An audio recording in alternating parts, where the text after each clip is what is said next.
আজ পর্যন্ত কোনোদিন মুসলমানদের উৎসব শবে বরাত একটা হিন্দু মসজিদে দেখার জন্য আসলো না। মুসলমানদের উৎসব শবে কদর একটা হিন্দু কোনোদিন চাওয়ার জন্য আসলো না। মুসলমানদের উৎসব রমজান মাসের রোজা একটা হিন্দু কোনোদিন তোমার সাথে সমাজ করার জন্য রাখলো না।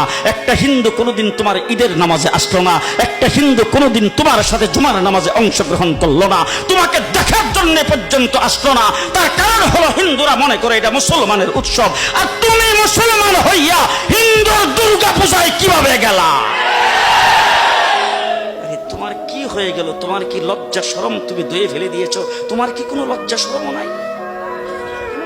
লজ্জা শরম নাই? আবার কি সুন্দর বলতেছ, ধর্ম যার যার উৎসব সবাই। হাই হাই হাই, ও মুসলমান যুবকেরা ভালো করে শোনো, ধর্ম যার যার উৎসব সবার, তাইলে বিয়া যার যার বউ তো সবার।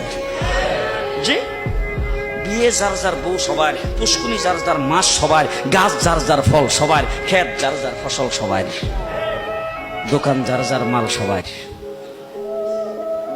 এখন ঘুমাইছে কি কথা বলেন না কেন? তাহলে আমার দোকানের মাল যদি আমার হয়, আমার ক্ষেতের ফসল যদি আমার হয়, আমার গাছের ফল যদি আমার হয়, আমার গাছের নারিকেল যদি আমার হয়, আমি বিয়ে করলে বউ যদি আমার হয়, মুসলমান আমার পুষ্কুনির মাস যদি আমার হয়, তাইলে ধর্ম যার উৎসব তার।